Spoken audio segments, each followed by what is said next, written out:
Olá para você que se liga na Gazeta do Povo, está no ar o Último Análise, seu programa de segunda a quinta-feira, hoje apresentado especialmente por mim, Guilherme Oliveira, trazendo temas importantíssimos do nosso dia, o entra e sai de advogados na cela de Vorcaro, contrato de 50 milhões de reais de Viviane Moraes com o Master, a tentativa de reaproximação também de Lula e o ministro Alexandre de Moraes, além do PT correndo atrás do voto dos evangélicos. Vamos tratar também da decisão do Cássio Nunes sobre divulgação de pesquisa eleitoral e também senadores arrependidos que tentam retirar a assinatura de apoio à PEC alternativa da escala 6x1. Convido vocês a deixarem o like, comentarem, compartilharem o nosso programa e, é claro, assinarem a Gazeta do Povo. R$ 1,90 por mês nos primeiros 6 meses e acesso ilimitado a todo o nosso conteúdo. Tem um link na descrição do YouTube, tem também o QR Code que meu amigo Rogério colocou na tela. Meus amigos, vamos ao trabalho, porque temos muito trabalho pela frente. Olha que maravilha que temos aqui no nosso telão. Frederico Junkert, boa noite para você, meu amigo. Como é que você está? Tudo bem? Boa noite, Gui. Tudo ótimo. Grande Fred, tudo ótimo, meu amigo. Temos também ele, Paulo Briguet, meu colega, amigo de Café com a Gazeta. Nessa hora tem que ser chá com a Gazeta. Última análise, meu amigo Paulo Briguet, boa noite para você. Você, Guilherme, boa noite, audiência da Gazeta. Olha, você é o comandante das minhas manhãs, né? Hoje estamos aqui no Última Análise com muita alegria. Vamos lá. Vamos lá, Briguet, também estamos com muita honra aqui com o doutor Adriano Soares da Costa. Doutor Adriano, seja bem-vindo, uma boa noite para o senhor. Boa noite, Guilherme, Fred, Briguet. Muito bom estar com vocês. Maravilha, muito bom estar com vocês também, meus amigos. Como iniciei o programa falando, a cela do ex-banqueiro Daniel Vorcaro se tornou um dos pontos mais badalados de Brasília nas últimas semanas. O entra e sai de advogados, muitos deles ligados ao Centrão, vem causando incômodo à Polícia Federal. A cela se transformou em um espaço de articulação paralela envolvendo diversas causas cíveis, patrimoniais e políticas.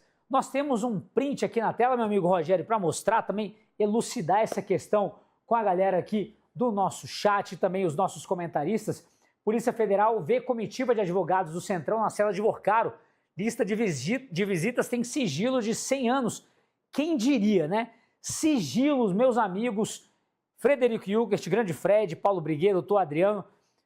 O pessoal que falava tanto em transparência resolveu impor sigilo em algo essencial, importantíssimo para a gente desvendar esse esquema de corrupção. Fred, como é que você avalia essa falta de transparência, essa movimentação exacerbada, né, Fred? Um probleminha com o Fred, congelou, tá parado, mas já já ele retorna. Meu amigo Paulo Briguet, eu pergunto para você, uma movimentação tamanha que, obviamente, a Polícia Federal, que do Lula, né, diz o Flávio Dino que é do Lula, também ficou assustada com essa situação. E, é claro, isso impacta diretamente na investigação, né, Briguet? Pois é, eu me lembrei daqueles programas do Silvio Santos, que tinha sempre a caravana que vinha de Guaratuba, caravana que vinha do interior de São Paulo, tal, tinha sempre aquelas caravanas. Aí, no caso da cela do Vorcaro, tem a caravana do Centrão, né? Vejam, o que nós estamos discutindo aqui. É bom sempre... No Brasil, a gente precisa sempre lembrar o óbvio, porque a gente precisa repetir o óbvio várias vezes para que as pessoas não esqueçam. Nós estamos diante de um dos maiores escândalos financeiros da história, que envolve dinheiro do pagador de impostos, não é dinheiro público, porque não existe dinheiro público. Existe dinheiro do pagador de impostos, o seu dinheiro. Né? E uma fraude bilionária, que pode chegar a 60 bilhões, ou ultrapassar até essa marca de 60 bilhões. É disso que nós estamos tratando no caso do Banco Master. Diante de um caso dessa gravidade e dessa dimensão, dessa magnitude, nós precisamos de transparência absoluta. E o que nós estamos vendo? A tentativa de obscurecer os dados, as informações sobre esse caso. Sigilo de 100 anos. Eu peço a vocês que imaginem, apenas imaginem, que diante de um escândalo, de uma denúncia de corrupção no governo anterior, tá? Vamos imaginar que a Polícia Federal decretasse um sigilo de 100 anos sobre essas informações. Nossa, o país viria abaixo. Todo mundo sabe disso. O país viria abaixo. Um caso envolvendo um dos maiores escândalos do país, a PF do Lula decreta sigilo de 100 anos.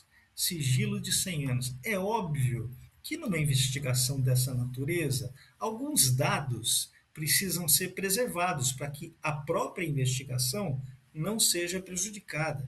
Mas informações básicas, como, por exemplo, quem são esses advogados? Quais são as pessoas que esses advogados estão representando? Quem transformou a cela do Vorcaro numa sala de reuniões? Quem é o dono dessa caravana toda aí, a caravana do Centrão, a caravana dos políticos, tentando negociar com o Daniel Vorcaro? Esse é o problema. Porque o que nós estamos vendo é mais uma tentativa de criar uma delação controlada pelos membros do próprio esquema. Porque o Vorcaro já ofereceu, né, uma possibilidade de delação que foi rejeitada pelo ministro André Mendonça por ser uma delação fraca, que não mostrava efetivamente quem dava sustentação política, econômica, financeira e jurídica ao Banco Master. Essas 4 linhas, é preciso saber quem dava sustentação política, econômica, financeira e jurídica ao Banco Master. Ninguém faz isso sozinho. Então é preciso ter apoiadores que deem sustentação. E outra coisa, e a devolução desse dinheiro? O Vorcaro vai efetivamente devolver o dinheiro que ele afanou? Ele vai admitir efetivamente os crimes cometidos por ele? Essa é a grande questão. E aí o que nós estamos vendo é uma tentativa de criar, de moldar uma nova narrativa, uma nova delação, né, que não desagrade aos membros do Centrão e do estamento político brasileiro. É realmente algo estarrecedor, né, ver transformada a cela do delator numa sala de reuniões. Agora imaginem por um momento se o Mauro Cid fizesse algo parecido, começasse a receber representantes ali. Imagine representantes ligados ao Bolsonaro, pessoas. Imagine se isso acontecesse no caso do 8 de janeiro com o Mauro Cid. O que não teria? Teria gente presa nesse momento. Presa. E o que nós estamos vendo aí é uma espécie de farra, né? É o trem da alegria do Centrão comparecendo aí a cela do Vorcaro, transformada em sala de reuniões, na tentativa de reduzir os danos à imagem do estamento político brasileiro. Muito bem, meu amigo Paulo Briguet. Pessoal já mandando mensagem no nosso chat, falando a respeito desse absurdo, esse entra e sai, essa movimentação na cela do Vorcaro. E, é claro, também a questão política que envolve tudo isso. Antes de chamar o Fred, o doutor Adriano também, a gente vai mostrar um vídeo para vocês para elucidar um pouco a questão. Já já a gente volta com os nossos colegas. Vamos lá, Rogerão. Porque se observou em torno de 15 advogados fazendo visitas constantes a Daniel Vorcaro. O que chamou a atenção de alguns investigadores? que parte desses advogados, pelo menos 5 deles, teriam ligações com nomes influentes e que já apareceram nas investigações ligadas ao Centrão. E desses 5, 3 advogados teriam relacionamentos com pessoas do Centrão, algumas, inclusive, que já apareceram nas investigações.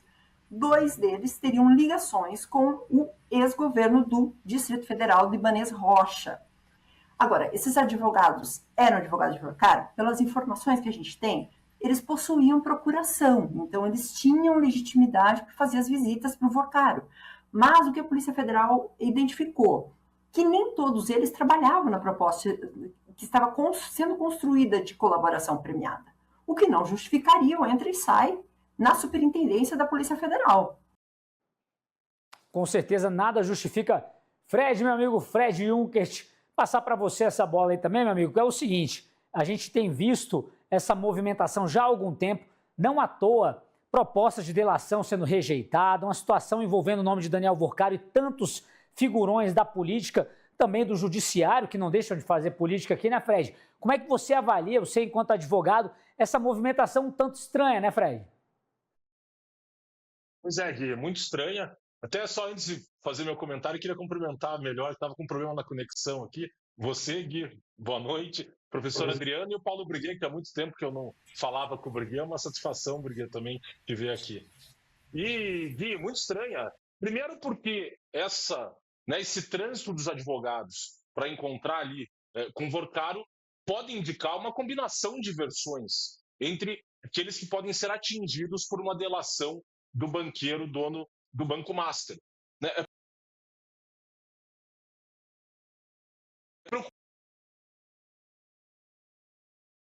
Tivemos um probleminha com o seu áudio, viu, Fred? Já já o Fred vai restabelecer essa questão do áudio. Ele já já vai comentar sobre essa movimentação estranha, no mínimo, para não dizer outra coisa, né? Porque em se tratando de Brasil e também do que gira, né, esse escândalo, o maior escândalo de corrupção do país, até daqui a pouco, né, meus amigos? Porque o maior escândalo de corrupção no Brasil é sempre o próximo. Professor Adriano, queria o seu comentário a respeito dessa situação. É algo que a gente, obviamente, não gostaria que acontecesse. Isso, obviamente, também atrapalha todo o andamento da investigação e traz à tona também a falta de controle que a própria Polícia Federal tem em relação a isso tudo, né, professor? Olha, eu não sei direito qual é a lógica dessa questão dessas visitas, que é inusual, isso tem um controle da Polícia Federal e deve ter um controle também do próprio juiz relator, que deve ter essas informações. Até o ministro André Mendonça, ele limitou agora o número de advogados, enfim, e a frequência. O que chama a atenção nessa questão do Vorcaro, primeiro é o seguinte, que já é a terceira, salvo engano, tentativa de apresentar uma proposta de delação premiada, todas elas recusadas.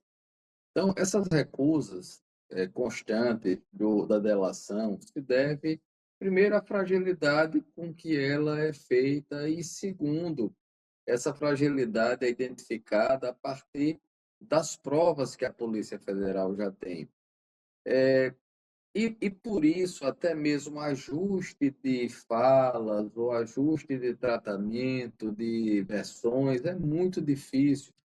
Esse acervo de provas dos telefones, das contas, dos negócios, das tratativas, elas já estão muito fortes na mão da Polícia Federal. Que a gente se recorde aí, eu acho que foram pelo menos 9 celulares ou mais apreendidos do Vorcaro. Não sei quantos teras de conteúdo, não é pouco conteúdo, e me parece até que o Vorcaro, como jogador que ele devia ter já ali uma série de elementos que ele utilizava, inclusive como proteção. Então, a gente não tem ideia da quantidade de informações que a polícia tem e me parece que há uma lógica de fatiamento, né, das medidas tomadas até agora na investigação. houve uma concentração imediata no Vocário, depois do círculo do Vocário, pegaram o sicário, pegaram o pai do Vocário, pegaram o pessoal do BRB, que já está também propondo, o ex-diretor lá do BRB, propondo acordo de delação, que possivelmente poderá atingir o governador Ibanez. Um dos advogados do Ibanez teria sido um desses visitantes, né, ao Vocário, enfim. Então, você tem, de um lado, essas coisas andando em paralelo. E isso, com as próprias operações da Polícia Federal, que vai pegando novos elementos, porque pega os elementos com o Vorcaro, depois pega os elementos com o pai do Vorcaro, pega os elementos lá com o cara financeiro da Bahia do Vorcaro. Você vai começando a montar quebra-cabeça, com a série de provas e de elementos que vão já formando esse mosaico. E aí qual é o grande problema? É que o Vocário vai perdendo relevo na própria delação. O que é que o Vocário vai entregar de novo? Quais são as provas que ele tem que já não foram catalogadas e apreendidas pela Polícia Federal? A gente não conhece. A gente não sabe também quais serão as próximas operações da Polícia Federal. Deve ter um cronograma já de atuação, na medida em que esses documentos vão sendo tratados, essas informações vão sendo investigadas. Daqui a pouco, novas operações serão, enfim, deflagradas. E, com isso, essa relação Vorcaro-advogados, eu tenho para mim, inclusive, que isso pode ter até uma certa armadilha aí, porque você vai lá determinados advogados que visitam o Vocário, esses advogados são identificados em suas redes, isso já chama a atenção para quem faz parte dessa rede, aí você começa a puxar isso como uma teia. Aqueles advogados que não fazem parte dos autos, nem fazem parte das tratativas de delação, daqui a pouco, por estarem atuando à margem, inclusive, da sua própria função e prerrogativa, isso pode gerar alguma sorte de análise. Então, é por isso, assim, a Polícia Federal não tem ingênuos. Tem grupos que têm interesse por um lado, tem grupos que vão observar aquilo que o ministro André Mendonça está determinando. Então, existe, portanto, dentro da própria corporação, conflitos. Isso não é uma coisa uniforme. E, dentro disso, é preciso entender que o ministro André Mendonça fala pouco e tem uma estratégia sendo montada e já em execução por parte dele. Então, eu não vejo com essa preocupação toda o fato de terem 15, 20, 100 advogados. A questão é se isso está dentro de uma lógica inicial da Polícia Federal ter permitido e está dentro de uma estratégia da própria investigação, porque você começa a enxergar. Tem advogados que chegaram aqui, a gente pegou advogado, hipoteticamente, do Ibanez, ou então, aqui tem uma tratativa. Olha, o Ibanez está na delação do BRB. O que é que tem por trás disso? E você começa, então, a fazer toda uma sistemática. É por isso, sabe, que eu fico com uma certa dificuldade em achar que isso possa ter uma facilitação, porque pode significar, na verdade, uma maior exposição. Tem aqui um pessoal, advogados ligados ao Centrão. Ok. Esses advogados ligados ao Centrão são ligados a quem, em particular? Esse pessoal a quem esses advogados têm ligação, eles estão já nos documentos que foram apreendidos do Vorcaro? Eles estavam no celular do Vorcaro? Há negócios entre eles e o Vorcaro? Então, observe como certas visitas aí podem até levantar um fio de investigação, pode até levantar até um caminho que não estava sendo visto. Então, a gente tem que ter uma certa cautela, porque de tudo que eu tenho visto até agora da atuação do ministro André Mendonça, esse silêncio dele, você só sabe do que está acontecendo efetivamente quando uma operação é deflagrada. Ninguém imaginava, por exemplo, que o pai do Vorcalho iria ser preso, né? Foi preso com determinadas circunstâncias. O Vorcalho estava na Papuda, foi levado para a Polícia Federal para negociar a delação. O Vorcalho vai e volta, não para a Papuda, mas para uma cela, digamos assim, de não tão boas condições quanto a que ele estava. Daqui a pouco ele vai e pede novamente para fazer uma negociação, muda de advogado. Já vem sendo rejeitadas as propostas dele. Mais uma rejeição de proposta é o fim da linha. Ele vai perder de vez a credibilidade. Mauro Cid não é um exemplo, porque, na verdade, a situação ou tinha a delação do Mauro Cid, ou nada se juntava com nada naqueles processos contra o Bolsonaro, entre aspas, da trama golpista. Então, tem uma coisa aí que não fica muito clara para a gente que está de fora. A primeira imagem é essa que o Briguet falou muito bem. Pô, que coisa estranha, isso aí pode ter artimanha, isso aí pode ter uma lógica que é preocupante, isso pode significar que há nos bastidores uma tentativa de enterrar essa investigação, mas a gente sabe que de fato há. Havia antes, inclusive, quando o Toffoli era relator. E a gente precisa se recordar, inclusive, que parte da Polícia Federal trabalhou fortemente para que a relatoria saísse do Toffoli quando apresentou aquele relatório que expunha as relações do Toffoli com o Tayaya e as relações do Toffoli com o próprio Vorcário. Então, há um grupo, portanto, da Polícia Federal, que hoje trabalha mais de perto com o André Mendonça, que está levando a sério a investigação e está aprofundando. Esse grupo é justamente aquele que, em tese, deveria estar administrando a custódia lá do Vorcário na Polícia Federal. E se essas visitas estão sendo feitas, é com o conhecimento desse pessoal e do próprio ministro André Mendonça. Lá para as tantas, o ministro André Mendonça vai e delimita mais o número de advogados. E é nesse jogo que a gente precisa compreender que é um jogo de xadrez. O ministro André Mendonça, ele sabe com quem está lidando. Ele sabe que dentro do próprio Supremo Tribunal Federal há 2 possíveis investigados, há 2 possíveis, eu estou dizendo possível, óbvio, com a cautela necessária, porque nada disso está oficializado. Mas são 2 possíveis investigados em face do Tayaya e de um contrato de 120 milhões de reais e um outro que aparece e não foi escrito de mais 50 milhões de reais. Então, é com isso que ele está lidando. De outro lado, está lidando com a crème de la crème lá do Congresso Nacional. Temos aí o presidente do Senado, que tem as questões do Amapá envolvendo o Paraná o Amapá Prev. Então,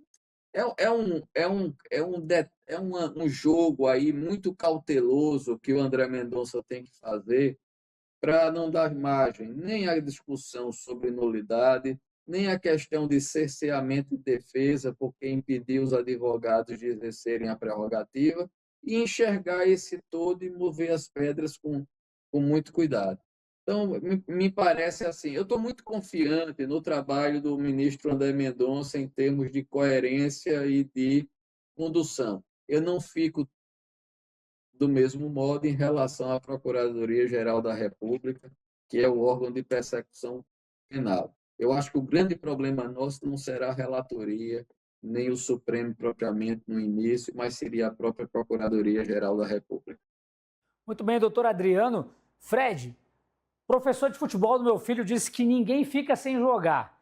Você não vai ficar sem jogar. Eu quero saber seu comentário a respeito exatamente desse entra e sai na cela também, mas especialmente desse sigilo aí também que você acrescentasse no seu comentário. Falávamos da falta de transparência que era alegado pelo governo, ou pelo menos pela oposição, que se tornou o governo Lula em relação a Bolsonaro, e eles estão fazendo algo muito pior agora, Fred. Consegue. Você vê claramente que eles tentam, né, esconder as informações sobre quem está visitando o Vorcaro, porque, como eu vinha falando, né, há um risco muito grande de que esses advogados ligados a figuras ali do Centrão, figuras do Centrão que sabemos estão envolvidas no escândalo do Banco Master, como é o caso mais notório do senador Ciro Nogueira, presidente do PP, que inclusive teve viagens custeadas pelo Daniel Vorcaro, há esse risco de que versões sejam combinadas por meio desses advogados junto ao Daniel Vorcaro, justamente para salvar a cabeça, né, desses personagens que davam sustentação política a esse escândalo do Banco Master, que é, segundo o próprio Banco Central, o maior escândalo financeiro da história recente do país. Muito maior, por exemplo, do que o escândalo do Banco Santos, no início dos anos 2000, Banco Nacional e outros bancos ali na década de 90. Né? Então, chama a atenção a proporção a que se chegou esse esquema criminoso do Daniel Vorcaro, que só conseguiu chegar a essa proporção justamente porque o Vorcaro tinha uma teia de relações, né, que não só no Poder Legislativo, como no próprio Poder Judiciário, e ainda não se esclareceu até o presente momento, como bem lembrado pelo professor Adriano e pelo Briguet, né, a relação entre o escritório Barsi de Moraes e o Banco Master, porque, segundo os parâmetros, né, de corriqueiros do mercado jurídico, não se justifica um contrato de 129 milhões de reais e com a informação, né, de que uma outra minuta teria surgido no valor de 50 milhões de reais. Para além disso, conexões no Poder Executivo. E é sempre bom lembrar do depoimento do Vladimir Timmerman, que era um acionista, ativista do mercado de capitais brasileiro, que, numa disputa societária com Nelson Tanuri, que é muito conhecido como investidor agressivo do mercado brasileiro, na Gafisa, uma construtora, ele começou a investigar as atividades financeiras do Nelson Tanuri e chegou ao nome do Daniel Vorcaro e do Banco Master pelas conexões que, na tese do Vladimir Timmerman, o Vorcaro seria uma espécie de testa de ferro do Nelson Tanuri. E ele, Vladimir Timmerman, havia denunciado tanto o Vorcaro quanto o Nelson Tanuri para as autoridades reguladoras do mercado acionário brasileiro, em especial a CVM, Comissão de Valores Mobiliários, e as conexões do Vorcaro chegavam ali. Para instaurar o inquérito, eles demoraram 473 dias. E, inclusive, um dos diretores da CVM depois vai trabalhar no escritório do Valfrido Vardi, que era advogado do Vorcaro até janeiro desse ano, quando ele substitui, então, né, quando começa a se falar da possibilidade deles fazer um acordo de colaboração premiada, ele troca, o Vardi renuncia, né, à defesa do Vorcaro, ele escolhe lá o famoso Juca, né, José de Oliveira Lima, e agora, recentemente, o próprio Juca saiu da defesa, justamente porque há por parte, especialmente da Polícia Federal, né, eles estão dispostos a celebrar um acordo de colaboração, mas com o pressuposto de que o Vorcaro esteja disposto a fornecer as informações que ajudem a desvendar toda a trama criminosa, a divisão de tarefas que havia nesse esquema e que ele, de fato, desnude todos os tentáculos do Banco nas altas esferas do poder em Brasília. O professor Adriano lembrou muito bem, por parte da Procuradoria-Geral da República, né, do Procurador-Geral Paulo Gonet, até o presente momento, né, ele atua sempre em articulação com os integrantes do Supremo, em especial com o ministro Gilmar Mendes, eles são aliados históricos, foram sócios, e ele só chegou ao posto de Procurador-Geral da República justamente por apoio a essas figuras. O Gilmar, que tem assumido ali um papel de relações públicas do Supremo, algumas semanas fez uma rodada de entrevistas em vários veículos, dizendo que o escândalo do Banco Master não tinha como epicentro a Praça dos Três Poderes, mas a Faria Lima. Então você vê que essas informações, a decretação de sigilo sobre quem está visitando o Vorcaro é preocupante, justamente porque eles tentam esconder, eventualmente, né, esse acordo de bastidores para tentar livrar justamente a cabeça das mais altas autoridades da República Brasileira, em especial, nós sabemos, dois integrantes do Supremo que, seja no caso do Resort Itaiaia, seja no contrato do escritório Barsi de Moraes, até agora, né, não se comprovou, de fato, ali algum tipo de relação que justificasse pagamento desses montantes, seja a compra das cotas do resort, seja a contratação do escritório Bartz de Moraes por quase ali 130 milhões de reais. Muito bem, Fred Lucas. E eu pego esse gancho aí, Fred, pelo seguinte, nós falávamos aqui de tantos integrantes, sejam do Congresso Nacional, seja do Poder Judiciário, especialmente ali do Supremo Tribunal Federal. Nós tivemos já propostas de delação rejeitadas e os advogados do Vorcaro estão vendo até uma má-fé quase desses integrantes da Polícia Federal e da PGR em não aceitar essa nova proposta de delação. Nós temos matéria, inclusive, da Gazeta do Povo, que fala a respeito disso. Rogério vai colocar na tela para a gente essa questão. A PGR exige provas e PF espera rapidez em nova proposta de delação de Vorcaro. Briguet, eu acho que um assunto tem muito a ver com o outro. Esse entra e sai, essa preocupação do Centrão Fisiológico em Brasília com o que Vorcaro pode ou não dizer. E aí a gente entra exatamente nessa seara. Mais uma proposta de delação pode ser rejeitada, Polícia Federal e PGR aguardando e os advogados do Vorcaro querendo um pouco mais, digamos assim, de habilidade dos integrantes da Polícia Federal para aceitar a proposta do coitado aí do Vorcaro, né, Brigue? Tá fechado o seu áudio, meu amigo Briguet. Abriu. Agora sim. Olha, eu estou de pleno acordo com o professor Adriano em dois aspectos. Primeiro, eu tenho depositado muita esperança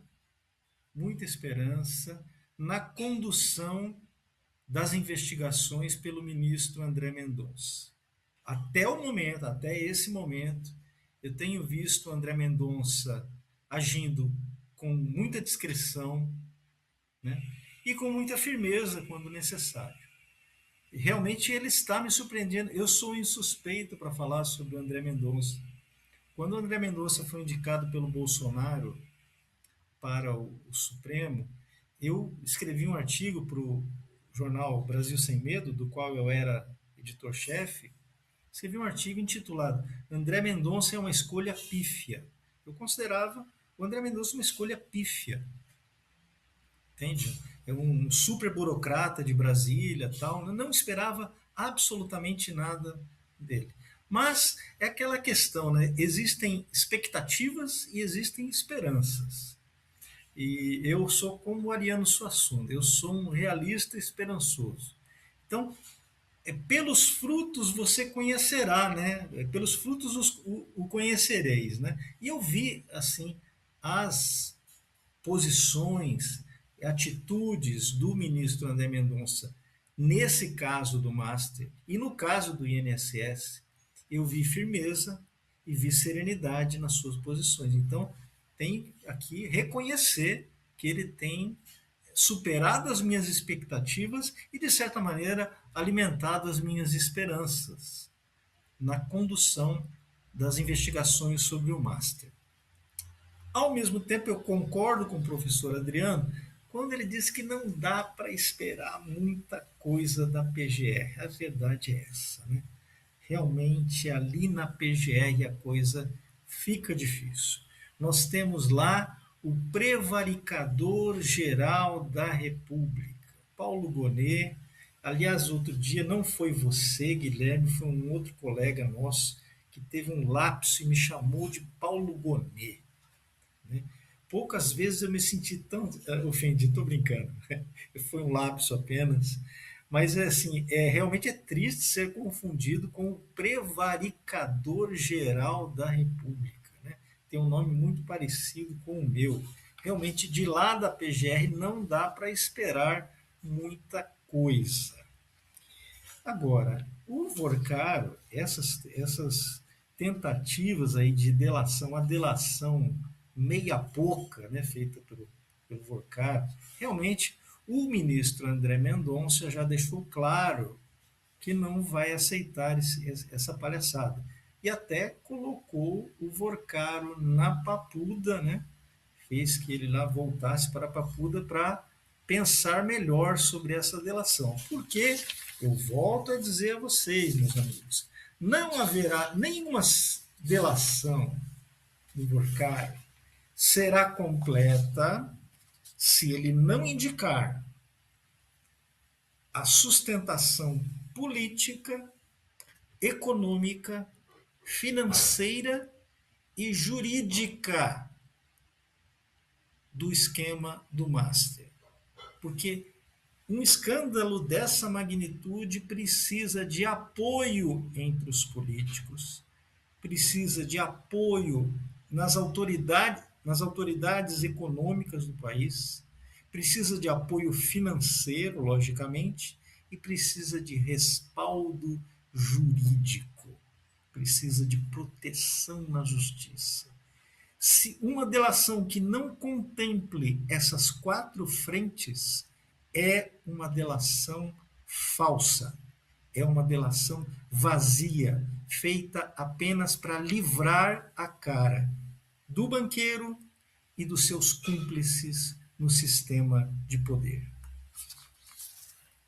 Muito bem, meu amigo Paulo Briguet. Olha, Briguet, você rememorando o caso que alguém te chamou de Paulo Gonet. Essa pessoa não está aqui no estúdio, viu? Não fui eu, viu? Antes que achem que foi, não fui eu. Não foi o Guilherme, tá? Não fui eu. Justo. Não fui eu.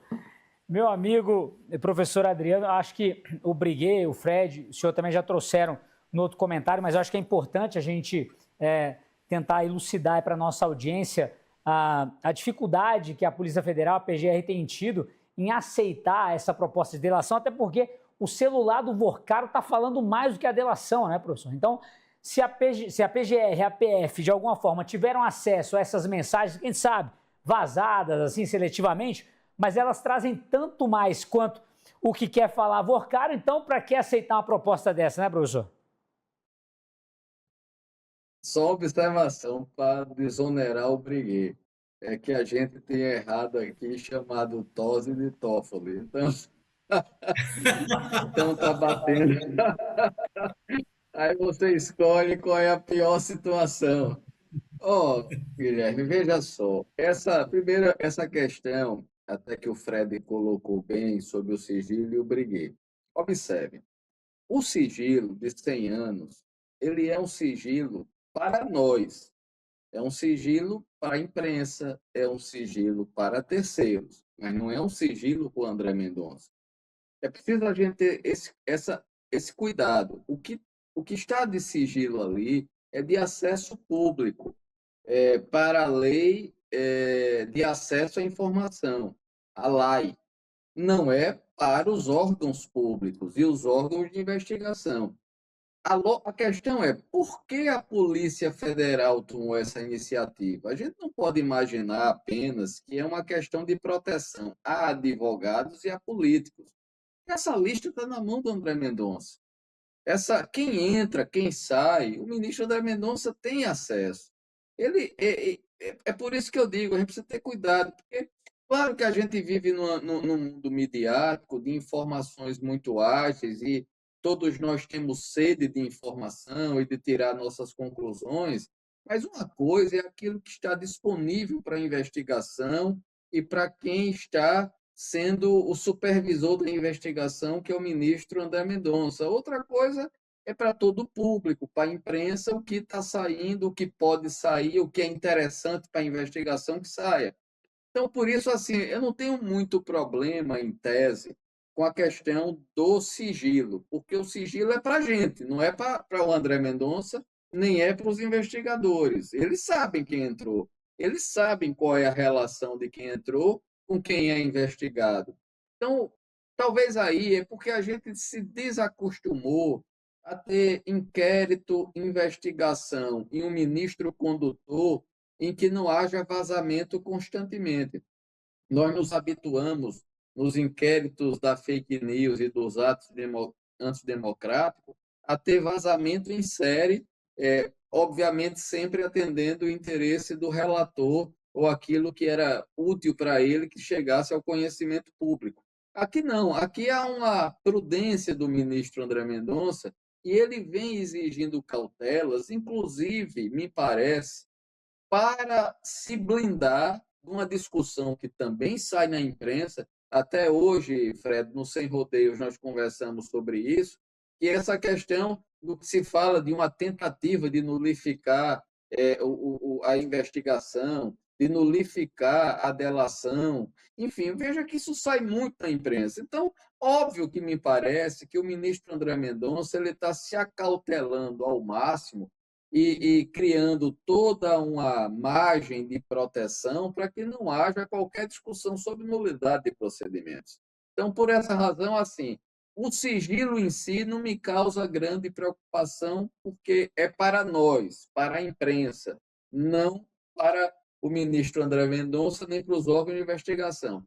Segundo ponto que me chama a atenção em desproveito do Vorcaro é o seguinte, veja, o Banco Master ele está em liquidação extrajudicial a conduto do Banco Central.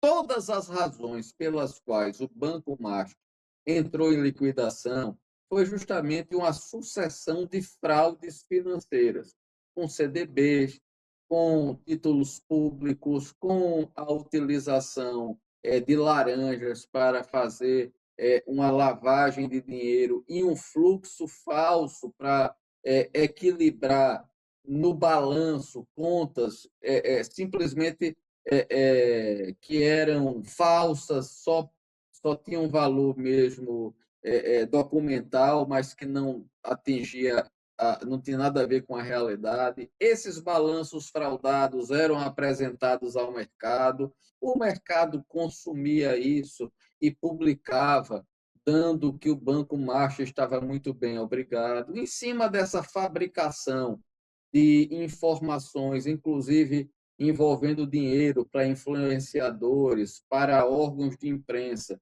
para fazer um verniz no que era o Banco Master, é que o Vorcaro tenta negociar com o BRB, que foi outra falcatrua, e que o BRB está numa situação pré-falimentar. Quer dizer, tendo que injetar recursos do próprio Distrito Federal, tendo que haver um acompanhamento mais rigoroso. Então, imagine a quantidade de informações que já não se tem de toda a fraude dentro do Banco Master. Contra esta fraude, o Vorcaro não vai ter muito o que fazer, porque o Vorcaro está até a medula dentro disso. Ele, o pai dele, o irmão dele, a quinta geração dele, os bisavós dele, está todo mundo dentro. E óbvio que isso aí vem as redes. Veja, o que, na verdade, a discussão da delação atende apenas ao interesse do Vorcaro é o fato de que a Polícia Federal já tem tudo sobre ele, o Banco Central já tem tudo sobre ele. O Vorcaro ele já está numa situação que é impossível ele se livrar de não sei quantos anos de cadeia, de 50, 60, 70 anos de cadeia. A questão toda, o único interesse que justifica a delação do Vorcaro, aliás, porque ele é um dos cabeças da fraude, ou o cabeça financeiro da fraude, é o seguinte, ele tem que ter boas informações sobre as conexões dentro do Poder Executivo, dentro do Poder Legislativo, dentro do Judiciário, dentro do Banco Central, nas relações com os estados, nas questões previdenciárias. Esse cara, esse Vorcaro, ele gastava milhões com, desculpa a expressão, mas enfim, eu vou usar uma melhor, com meninas de programa, né, com encontros, digamos assim, de turismo sexual, em Nova York, em Londres, no Escambau. Ele fez muitas conexões aí, com a finalidade de pegar dinheiro também da Previdência. Ele pegou dinheiro da Previdência do Rio, a gente viu aí as relações dele com Cláudio Castro, com uísques milionários, cara, só no jantar foi mais de 1 milhão. Ele pegou dinheiro nas previdências do Amapá, de outros estados, pegou dinheiro, Briguet. Veja só, mexeu com os aposentados dos municípios. Então, esse cara, ele só pegava milhões, bilhões. Ele mexeu com muita grana são essas relações que agora a Polícia Federal está buscando. Tem mais, além disso, ele conseguiu, junto com o BRB, entrar na grana de tribunais de justiça. Tem bilhões aí que foram para o BRB, que foram com saco sem fundo, dinheiros dos chamados depósitos judiciais. Então, veja que a grande arma que o Vorcaro tem para não ir para a cadeia ou para pegar poucos anos de cadeia, porque cadeia ele vai pegar, ele tem duas coisas. Um, devolver dinheiro. A polícia quer 60 bi. Ô Fred, 60 bi para devolver, imagina o que ele tem fora disso. Imagina o tamanho da fraude. A par desses 60 bi que querem, é o seguinte, é o nome dos outros. Vem cá, meu amigo, quem foi que você conseguiu de apoio dentro do Supremo Tribunal Federal para aqueles negócios que você fez, que envolveu Ayayá e companhia? Aquele contrato de 120 milhões, qual foi a motivação? O que foi que você, inclusive, ganhou com isso? Aquelas reuniões que determinado ministro Supremo teve lá com o presidente do Banco Central, com a equipe do Banco Central, não sei quantos telefonemas, foi em seu benefício. Então, observe que a questão do Vorcaro, Vorcaro, está ferrado, está consumada a situação dele. A questão agora é o seguinte, ou você entrega uma delação com começo, meio e fim, que possa se entender como foi que você fez essa teia de relações promíscuas, ou, meu amigo, você vai para o cadafal sozinho e mais alguns dos que a gente possa pegar dentro da investigação paralela que está sendo feita. Então, é por isso que o mínimo aí é o sigilo, da minha avaliação. A grande questão do Vorcaro é, ou ele salva-se e salva o pai dele, ou ele e quem mais for da família, ou ele vai afundar sozinho. E não me parece que o Vorcaro, que é um negociante, vai afundar sozinho, não. Muito bem, professor Adriano, Paulo Briguet, Fred Junkert com a gente aqui no Última Análise. Fred, passando para você, o professor citou aí o caso do Paulo Henrique Costa. Eu fico imaginando o Paulo Henrique Costa delatando geral e não falando do governador, do ex-governador Ibanez. Não vai fazer nenhum sentido, né, Fred? Agora, mesma questão do Vorcaro, né? Uma delação como essa, sem falar de Alexandre de Moraes, Viviane Barsi, que aliás já vamos falar dos contratos dela, e também Dias Toffoli. Que delação é essa, né, Fred? Pois é, Gui. E o professor Adriano tocou no ponto central em relação à colaboração premiada do Vorcaro. Ela só é prestável para as autoridades investigativas se ele esclarecer justamente, né, a natureza da relação dele, Vorcaro, com essas altas autoridades. Porque os elementos que já foram reunidos, tanto pela Polícia Federal quanto pela Procuradoria-Geral da República, já são mais do que suficientes para uma condenação do Daniel Vorcaro. Lembrando, inclusive, Gui, desse nome, né, do Paulo Costa, que era o presidente do BRB, a jornalista Andresa Matais fez uma reportagem em janeiro desse ano, dizendo justamente que uma das ocasiões em que o ministro Alexandre de Moraes esteve na mansão do Vorcaro em Brasília foi justamente com o ex-presidente do BRB, segundo a reportagem dela, para pressionar o presidente do BRB para que ele, né, comprasse esses títulos podres do Banco Master e desse sobrevida à organização ao banco, à instituição que já vinha apresentando problemas no seu caixa há muito tempo. Ele estava sendo pressionado pelas autoridades do Banco Central a resolver o problema de insolvência do banco, estava justamente apelando ao BRB para continuar o esquema criminoso, assim como aos fundos, né, de previdência dos estados e municípios, né, para salvar as contas de uma instituição falida.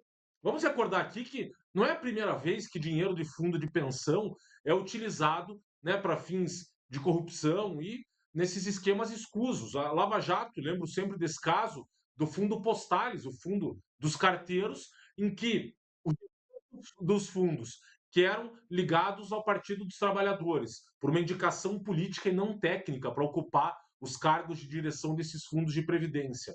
E aí eles decidiram, à época, investir o dinheiro suado dos carteiros em títulos da dívida pública da Venezuela. É óbvio que eram títulos podres e que havia um esquema criminoso por trás de desvio desses recursos. Então, em relação ao Vorcaro, diante de tudo que já veio a público, há fartas provas que redundam na sua condenação. Mas, né, no caso de uma colaboração premiada, de alguém que está no topo da cadeia criminosa, o pressuposto dessa colaboração é justamente que ele esclareça, né, a divisão de tarefas do esquema criminoso e que entregue pessoas que estão no mesmo nível que ele, ao menos, ou eventualmente, se há alguém por trás dele, como é o caso, especula-se muito no mercado financeiro, de que ele seria uma espécie de testa de ferro do Nelson Tanuri, né, que buscava ali recursos por meio do Banco Master para adquirir ações de empresas em dificuldades, caso, como eu disse aqui, da própria Gafisa, de outras empresas que o Tanuri estava comprando à época, e ele se valeria justamente desses recursos do Banco Master, captava esses recursos por meio do Banco Master, por meio da promessa de retornos que eram, né, irreais perto daqueles praticados pelo mercado, o caso dos CDBs, que prometiam uma taxa de retorno que era impossível de ser cumprida pelas outras instituições financeiras, e aí fica muito claro que era um esquema fraudulento, e aí ele se valeria, então, do Vorcaro para cumprir esse intento.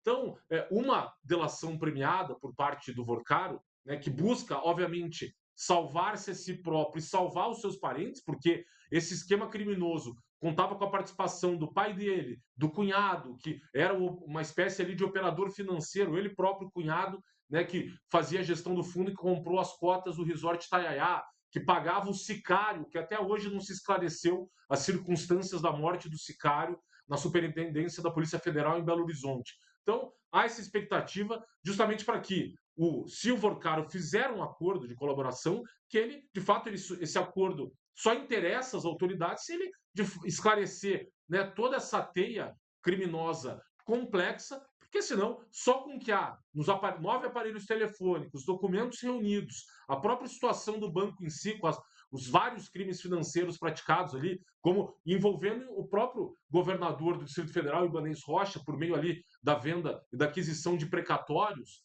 e não à toa, precisa se esclarecer, e aí cabe também ao presidente do BRB esclarecer o quanto que a sua posição de CEO do BRB derivava da sua conexão política com o governador do Distrito Federal, né, e a própria teia do Ciro Nogueira, que também é muito próximo do Ibanez Rocha. Então, há muito a ser esclarecido e uma delação do Vorcaro só é útil às autoridades se ele esclarecer isso. Senão, né, cabe às autoridades, seja a polícia, seja o Ministério Público, reunir os elementos de prova, e aí o procurador da República, o procurador-geral da República, vai promover a denúncia com base em tudo que foi reunido e se veja, no caso, o Vorcaro, né, tem que se defender, e aí vamos ter um julgamento de mérito do caso, porque o que já foi reunido até agora já é mais do que suficiente para uma condenação aí por dezenas de anos, diante da dimensão da monta dos crimes praticados.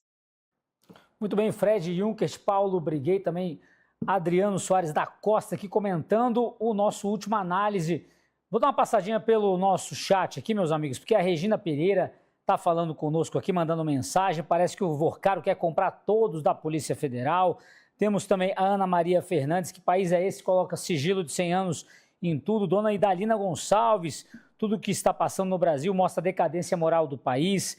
Coloque também seu recado, seu compartilhamento, nosso última análise, meus amigos. E já que estamos falando da delação do Daniel Vorcaro, o banqueiro confirmou às autoridades o contrato com a doutora Viviane Barsi de Moraes, esposa do ministro Alexandre de Moraes.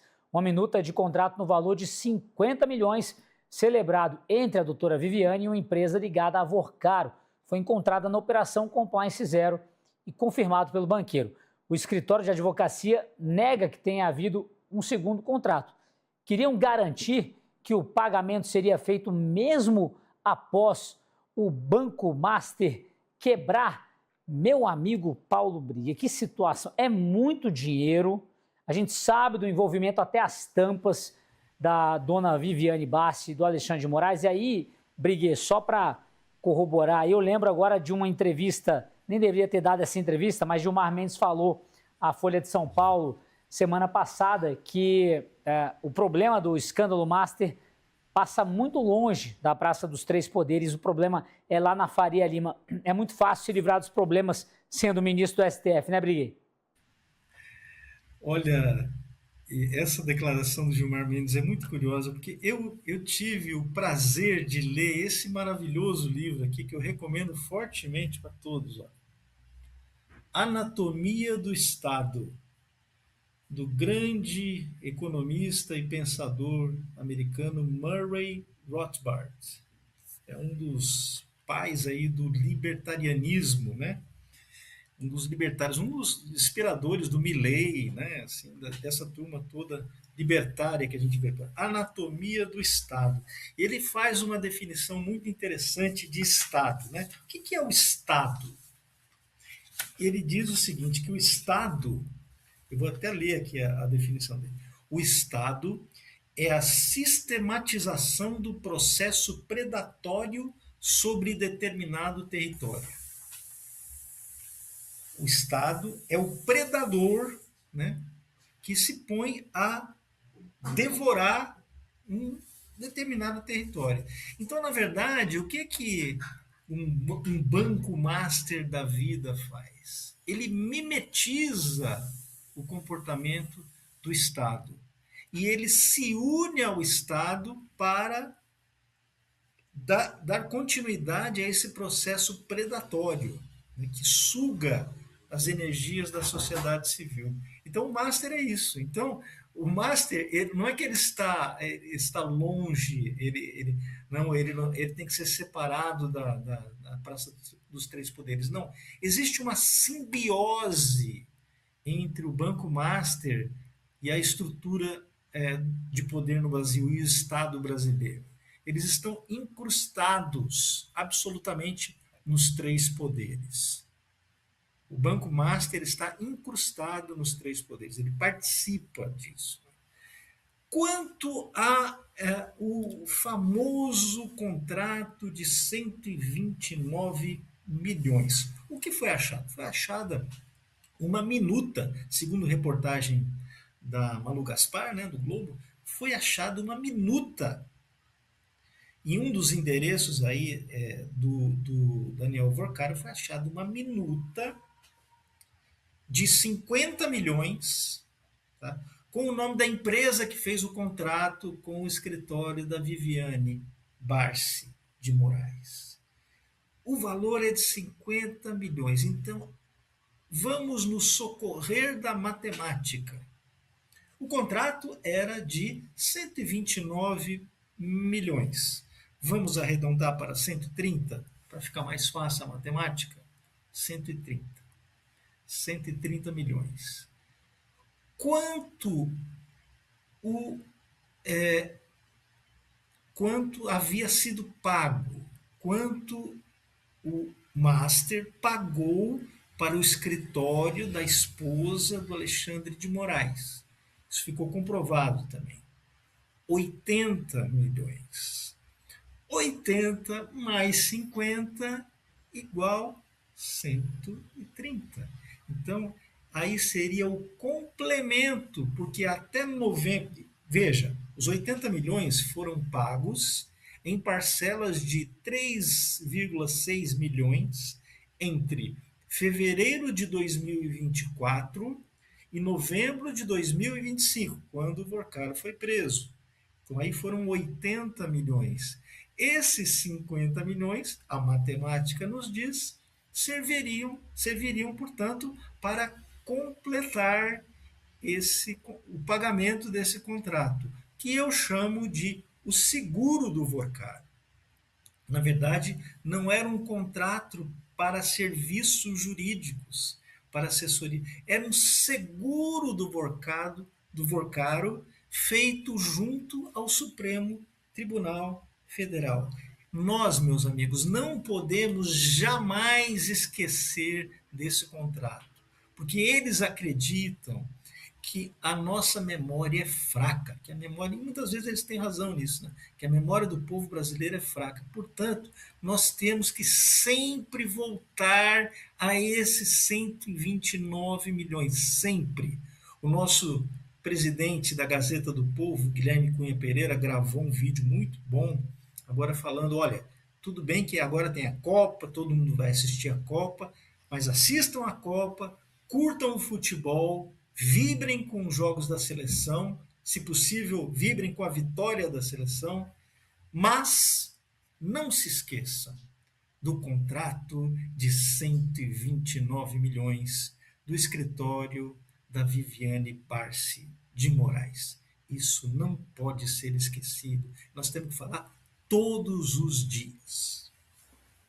Com certeza, meu amigo Paulo Briguet. A gente estava falando em off, inclusive aqui, Briguet, professor Adriano, Sim. também Fred, nossa audiência, a respeito dessa memória curta. E você mencionou exatamente isso, Briguet. Nós estávamos dizendo aqui que ninguém lembrava mais da situação do sicário, ninguém lembra mais, a não ser a Gazeta, que reforça sempre, da situação do INSS, do Lulinha, desse escândalo absurdo também, que teve troca de delegado da Polícia Federal, feita pelo senhor Luiz Inácio Lula da Silva, e nós não vamos esquecer desse escândalo master também, que a gente sabe muito bem onde se originou. Agora, professor, tivemos toda essa situação envolvendo a Viviane Barsi, e se fosse num país sério, alguma coisa já teria acontecido com ela, mas aqui no Brasil não acontece nada, professor Adriano. Olha, tem uma questão aí que passa pela discussão da delação do Porcaro, que é esse contrato em si. Porque são duas questões. Deixa eu pensar só juridicamente. São duas questões. Uma, o contrato tem objeto, tem uma finalidade, foi feito prestação de serviço. Isso é uma coisa. Outra é a relação do ministro Alexandre de Moraes em decorrência deste contrato. Me parece que são duas questões que elas parecem iguais, mas são diferentes. Em primeiro lugar, é a questão da relação do marido em função do contrato do escritório da esposa e dos filhos. A questão primordial é: houve algum tipo de benefício ou de prestação de serviços ou de exercício de advocacia administrativa de um ministro do Supremo Tribunal Federal em favor de Daniel Porcaro, tendo como pano de fundo aquele contrato do escritório da família do ministro Alexandre de Moraes, que envolve esposa e filhos. Então, esse é o ponto fundamental. São duas questões de investigação. No que diz respeito à prestação de serviço em si, o que foi apresentado publicamente de justificativa do escritório para aqueles valores não convencem. E isso há uma fragilidade grande, mostrada inclusive pela própria imprensa, enfim, no sentido de que aquela prestação aquela prestação de serviços foi compliance, foram feitas não sei quantas reuniões, foi feita uma cartilha essa que depois foi constatada que boa parte dela feita por IA e por uma outra pessoa que não fazia parte do escritório. Essas discussões todas, elas demonstram, de um lado, assim, a ausência de uma correlação entre o contrato, os valores e a prestação de serviço. Então, esse é um primeiro ponto. Ora, se é assim, se esse contrato está fora do que é praticado no mercado pelos maiores escritórios, se esses preços estipulados de prestação de serviço fogem completamente àquilo praticado, a pergunta, então, é a segunda. Aqui nós já temos um problema. Aí vem a segunda questão. Ora, qual foi a razão pela qual se fez esse contrato? Razão 1, lavagem de dinheiro. Razão 2, um pagamento indevido por uma prestação de serviço, que também cairia na lavagem de um agente público em favor do órgão pagador, do financiador, que é o Porcaro. E aí, dentro dessa questão, surgem os aspectos da investigação. O ministro Alexandre de Moraes, como marido de Viviane Barsi, ele teve reuniões com o presidente do Banco Central, tratando das questões do Banco Master. Aí o Banco Central vai lá e mete sigilo. Mas sabe-se que houve a reunião, sabe-se que houve reunião do Porcaro com o presidente Lula e com o então diretor do Banco Central, que assumiria a presidência do Banco Central, o Galípolo. Há não sei quantas ligações do ministro Alexandre de Moraes para o Galípolo. Então, essas são questões que terminam sendo tratadas em conjunto, de um lado pelas investigações, de outro lado pela imprensa. O que é que se tem de documentação, de material, enfim, de elementos? Nós não sabemos, salvo aquilo que foi publicado pela imprensa. Existem outros elementos, existem outras questões em celulares, existem fotos de encontro, existem vídeos de encontro, existem outras tratativas, existem conversas do Vorcário com terceiros sobre essa relação, porque não é, às vezes, só a relação entre A e B, é a relação entre, por exemplo, não entre Vorcário e determinado ministro ou determinado agente público, mas aquilo do Vorcário com terceiro, como aconteceu do Vorcário com a noiva, com a namorada, falando sobre visitas e encontros. Pode ter falas de Vorcário com outros, se vangloriando da relação, se vangloriando de eventuais benefícios ou de eventuais circunstâncias. Tem a questão do evento em Londres, que um evento jurídico que teria sido promovido no interesse do ministro Alexandre de Moraes, ele que fez a lista, quem pagou foi o Banco Master, sem aparecer o patrocínio. Então, veja, são muitas as questões aí que esse quebra-cabeça deve estar lá no inquérito. A gente tem acesso a pedaços, aquilo que vaza. E isso que vaza nos dá uma visão, mas não dá uma visão plena, não dá uma visão completa. Quem tem essa visão plena e essa visão completa são o relator, a Procuradoria-Geral da República e a Polícia Federal. O ponto aí que é um complicador sempre é essa questão da relação do Gonê como chefe da Procuradoria da República, que está nas discussões da delação, que está nas discussões, enfim, da própria investigação e que vai a Portugal e faz elogios a colegas do Supremo e puxa aplausos para aquele que eventualmente seria objeto de investigação. É por isso que nessas questões, menos da Polícia Federal e muito menos em relação ao ministro relator, o que deve preocupar e chamar a atenção é o seguinte: qual é o papel da Procuradoria-Geral da República nisso? Por quê? Porque quem propõe a ação penal, quem é o dono da ação penal, é o Ministério Público. Tudo que é feito em termos de instrução, de investigação, ao final, ele é encaminhado para o Ministério Público, que fará a denúncia, que irá propor as ações penais.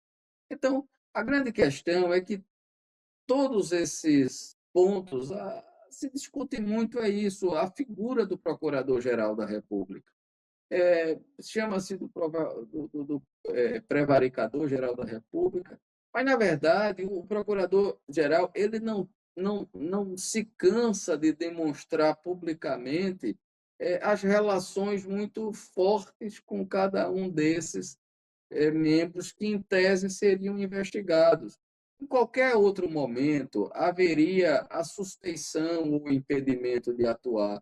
Mas nós estamos numa época em que suspeição e impedimento deixaram de ser razões éticas e jurídicas de afastamento, mas só está atropelando mesmo.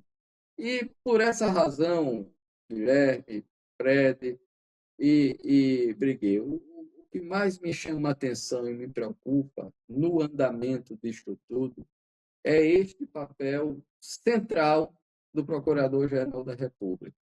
Porque não adianta nada se investigar, não adianta nada aparecerem todos os elementos do mundo e a Procuradoria-Geral da República, o Procurador-Geral da República, não ver que no papel branco tem cor branca. Sem dúvida, professor Adriano Soares, também Paulo Briguet, Fred Juncker. Deixa eu te chamar o Fred. Rogério, coloca na tela a matéria da Juliette Manfrim, por gentileza. Temos um print aí contrato de 50 milhões coincide com o valor que Master devia ao escritório da mulher de Moraes. Fred, obviamente quero a sua opinião em relação a isso, mas puxando o gancho do que disse o professor Adriano também, o Paulo Briguet, a respeito do que faz ou deixa de fazer o PGR.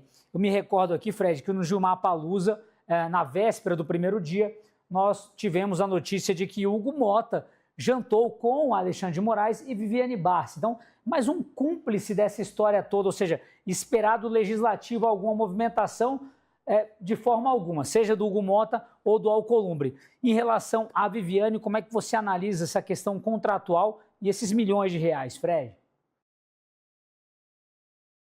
Eu acho que o professor Adriano tocou num ponto central dessa discussão sobre o contrato da Viviane Barsi de Moraes.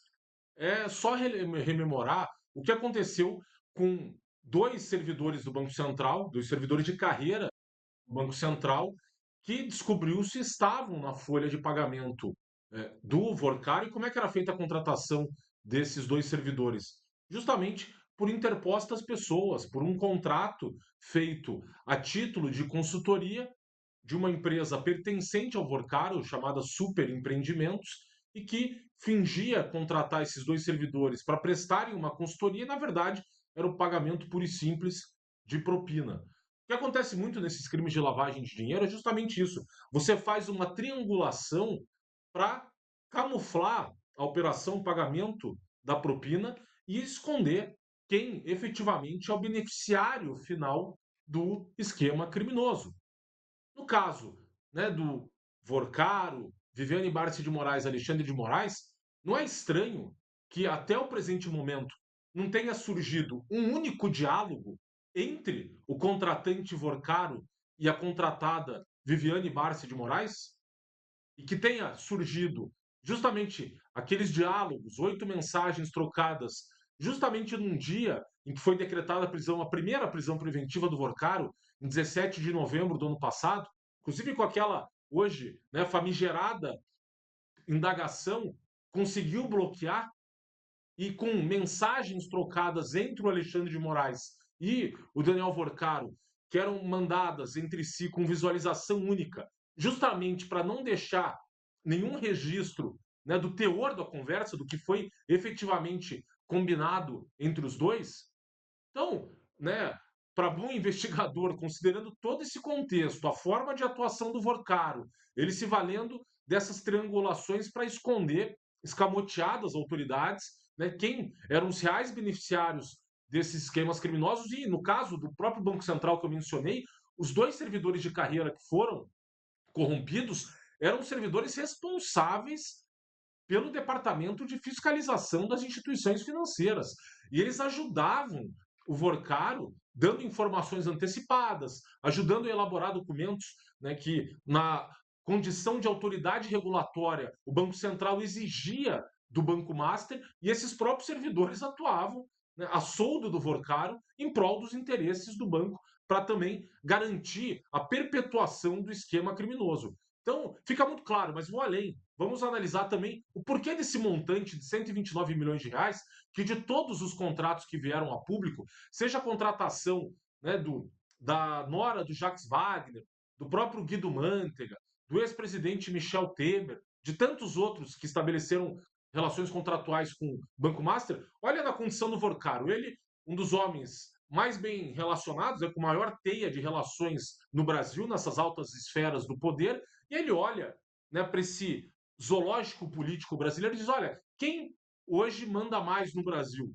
O presidente da República, o presidente do Senado, o presidente da Câmara dos Deputados ou o condutor do inquérito das fake news que determina prisões sem fundamento, censura indivíduos, atropelando o devido processo legal e rasgando os artigos 5º e 220 da Constituição Federal? Ele olha, opa, o homem mais poderoso do Brasil se chama Alexandre de Moraes. Será que não vale a pena contratar a esposa do ministro para garantir a impunidade desse maior esquema financeiro da história do Brasil? Dentro da lógica dele de se aproximar de pessoas poderosas, ele próprio, que se diz embasbacado numa mensagem para sua ex-noiva Marta Graeff, quando discursa diante de integrantes das Cortes Superiores brasileiras e se gabando para ela, eu nem acredito que eu estava né, falando e discursando para os integrantes ali dos tribunais superiores brasileiros. Ele próprio, né, revelando espanto com a situação e, dentro dessa lógica, justamente ele procurando, né, criando essas conexões e com método, porque ele tinha método, né, por meio do sicário e daquele grupo criminoso, a turma de manipulação da opinião pública, inclusive visando ali atingir um jornalista seu adversário, que ele via como seu inimigo, fazendo um esquema de acesso a informações sigilosas, acessando bancos de dados sigilosos da Polícia Federal, do Ministério Público Federal, tanto que ele soube antecipadamente da própria decretação da sua prisão preventiva em novembro do ano passado. E é justamente dentro dessa lógica, do método de atuação do Vorcaro por meio de interpostas pessoas nessas operações de triangulação que são típicas de lavagem de dinheiro. E o montante que se justifica não à luz dos serviços prestados efetivamente pelo escritório Barsi de Moraes, mas justamente a partir da lógica de que quanto mais poderosa a pessoa da qual ele se aproxima e da qual ele busca, né, com a qual ele busca construir esse laço, maior o montante que se justifica na cabeça dele de negociador que busca, né, comprar apoio, suporte, como bem lembrado pelo Briguet, financeiro, político, econômico, em todos esses braços dos poderes no Brasil. Então, é à luz desses dois elementos principais, o método de atuação por interpostas pessoas e o montante equivalente ao peso político da pessoa contratada, que os 129 milhões passam a fazer sentido. Muito bem, meu amigo Fred Junkers. Pessoal, estamos quase chegando no final do programa, mas olha, o professor Adriano, Paulo Briguet, também o Frederico Junkers, vocês já me conhecem, sabem que eu não posso passar por um programa sério como esse sem fazer alguma coisa que não seja tão séria assim. Põe na tela aí, meu amigo Rogério, essa matéria importantíssima do Igor Gadelha, do Metrópolis. Ministros tentam reaproximar Lula e Alexandre de Moraes. Briguet, você tem um minuto, hein? Tem um cronômetro aqui na minha frente. Para resumir essa história de amor, onde é que a gente vai parar com essa reaproximação, aliás, feita, Briguet, por indicados do Lula ao STF. Quando alguém perguntar para você para que serve indicar ministro para o STF, é para isso aí, para fazer conchavo. Então me diga aí, Briguet, em um minuto, hein? No que vai dar essa reaproximação, não vale dizer pizza, tá bom? Você sabe como eu defino, Guilherme, o nosso atual regime? Nós estamos vivendo na era da ditadura lulo-alexandrina. Quem cunhou essa expressão foi o meu querido amigo, o antropólogo e escritor Flávio Gordon, que, aliás, é colunista da Gazeta, por isso que precisa assinar a Gazeta do Povo, né? Para ler os textos do Flávio Gordon aqui. É a ditadura lulo-alexandrina. E toda ditadura é assim, meu amigo. Ela representa uma coalizão de forças. E o Lula e o Alexandre de Moraes, eles não pertencem à mesma tribo. Eles se uniram, né, para fazer o que eu chamo de coalizão golpista. Eles tinham um golpe que consistia em tirar o sujeito da prisão e colocaram na cadeira presidencial. E eles fizeram em várias etapas esse golpe, né, censurando opositores, perseguindo jornalistas, perseguindo críticos do regime, etc, etc, com tudo isso que a gente já viu, né? Montando a farsa judicial do 8 de janeiro.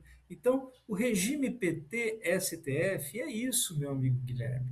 É uma coalizão golpista em que os lados às vezes se estranham e tudo mais, né? Tem essas rusgas entre eles, mas no final eles sempre acabam se unindo, porque, como dizia o grande historiador americano Richard Pipes, esse tipo de ditadura socialista é o regime que declara guerra ao povo, declara guerra à sociedade. Eles estão em guerra contra a sociedade. Eles podem ter suas diferenças, mas eles estão em guerra contra a sociedade brasileira. Então, no fim, eles vão se ajudar um ao outro. Muito bem, Paulo Briguet. Professor Adriano, olha só, eu estava lembrando aqui, já comentei isso com o Briguet também em outros programas com o Fred, que o Gilmar Mendes, não fiquem tristes não, viu? Vocês vão dormir daqui a pouco. Ele fica até 2030. O cara é tão sortudo que ele fica até o dia 30 de dezembro de 2030, mas é claro, longe de mim achar, né, Briguei, que ele vai negociar uma saída antes. Que isso? Ele fala de Gilmar Mendes, né? Mas digamos, né, que o Lula, sendo reeleito, ele terá aí mais 4 indicações para o STF. Até lá, professor Adriano, tem muita coisa para acontecer, inclusive essa reaproximação de Moraes e Lula. Quero também a sua opinião sobre esse caso de amor aí do inferno, professor. Olha, eu acho estranho só isso que a gente... Acho estranho, não, deixa eu dizer melhor. É absurdo que nós tenhamos, a essa altura do Brasil, uma degradação tão grande das instituições democráticas. A gente degradou-se de uma tal magnitude que nós nem nos damos conta e normalizamos essa relação promíscua entre o poder executivo, a figura do Lula, e o poder judiciário, seja Alexandre de Moraes hoje, seja Gilmar Mendes ontem, seja quem for. Não, é um negócio que você não vê nada parecido com isso em nenhuma democracia ocidental. Nós estamos vivendo uma situação absolutamente fora de qualquer design constitucional que você possa imaginar nos povos civilizados.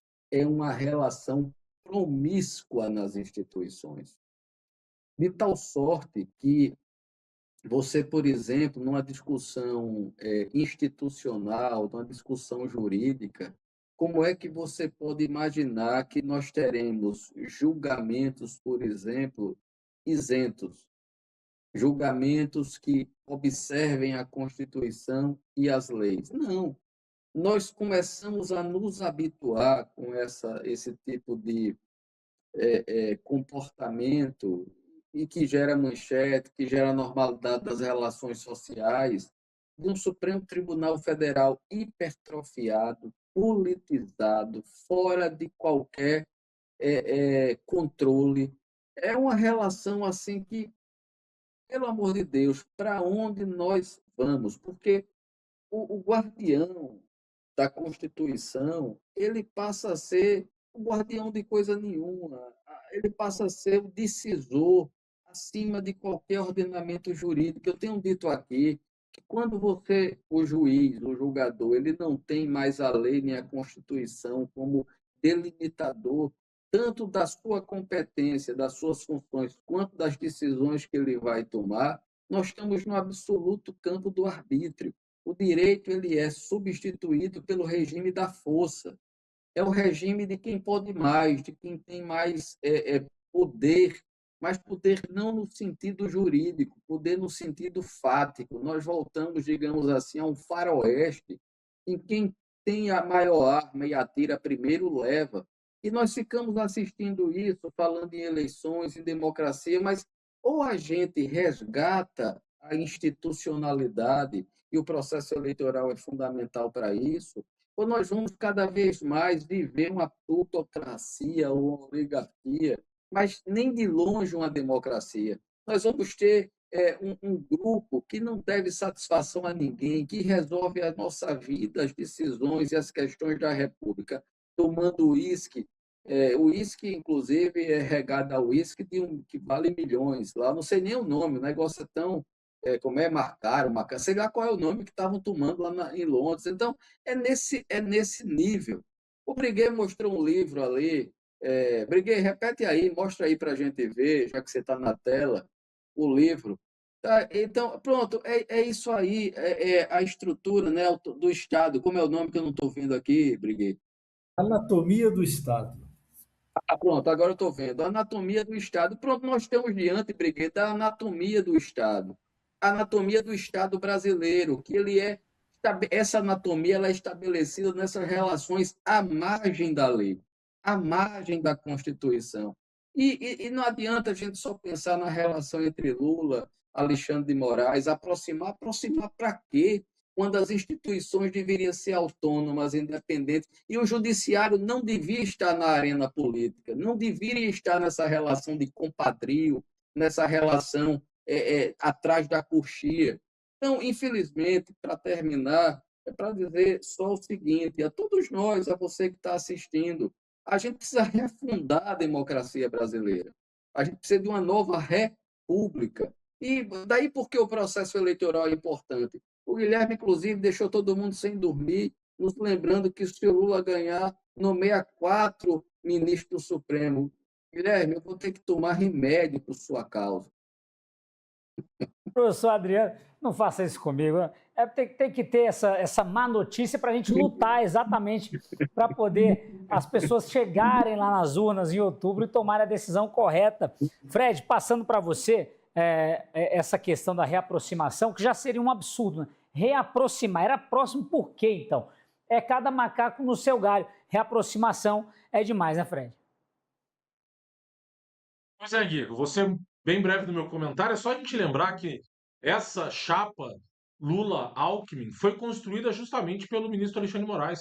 Ele com seu amigo Gabriel Chalita, que foram secretários do Alckmin quando governador de São Paulo, foi justamente ele que trabalhou para emplacar o Alckmin como vice da chapa presidencial em 2022. Então, infelizmente, como bem destacado aqui pelo professor Adriano, há uma deterioração institucional no país, uma degradação dos padrões de conduta, e hoje nós temos essa situação surreal em que se fala na reaproximação política de um integrante da Suprema Corte que deveria prezar justamente pela imparcialidade do cargo, e a imparcialidade passa justamente por uma independência do juiz face aos poderes políticos, justamente para garantir que o direito seja aplicado de forma técnica, né? Independente da indicação, que a gente sabe que a indicação para o Supremo é uma indicação política, mas você pega os integrantes da corte do passado, e cito aqui o nome do ministro Moreira Alves, era impensável que o Moreira Alves fosse,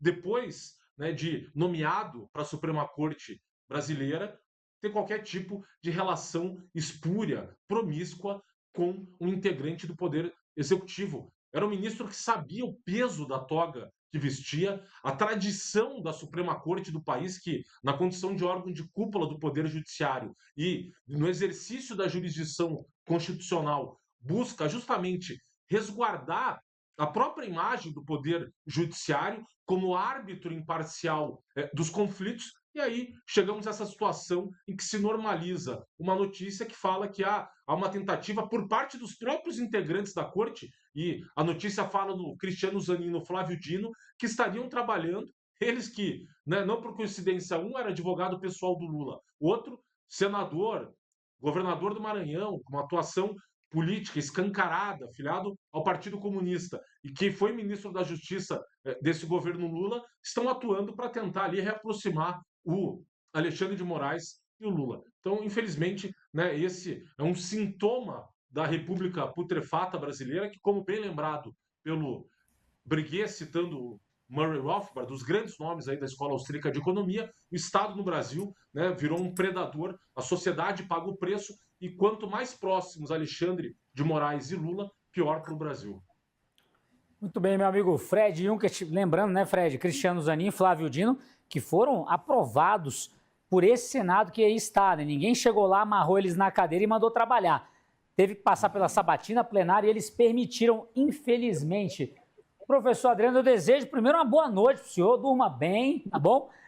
Faça uma oração, aí o Briguet já disse o santo do dia, mas espero que a gente se encontre em breve aqui, foi uma honra estar ao seu lado e até a próxima. Obrigado, viu? Tamo juntos. Juntos. Meu amigo Paulo Briguet, não sei se a gente vai se ver amanhã no café. Que dia você volta no café? Porque amanhã eu estarei aqui no Última Análise também. Então a gente se encontra por onde?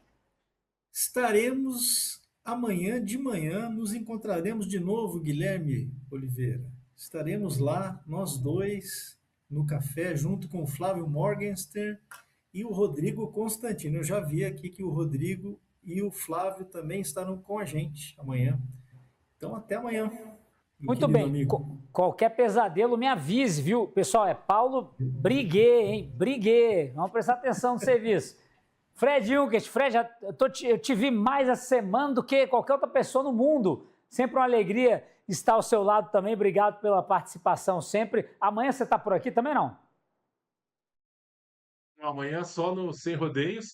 E até aproveitando que o professor Adriano havia comentado, Gui, né, que alguém chamou o Tosi de Toffoli, eu fui um dos que chamou o Tosi de Toffoli. Mas prometo que não farei com o Briguet mesmo. Vou chamar o Briguet só de Briguet. Deixar um grande abraço a todos. E, né, Briguet, professor Adriano e Gui, muito obrigado. O salário dos dois, do Tosi e do Toffoli, é parecido, mas o Tosi é confiável, o Toffoli eu já não sei. Meus amigos, muito obrigado a todos vocês, toda a nossa audiência. Amanhã a gente está de volta às 19 horas no Última Análise. Um grande abraço e bons sonhos, hein?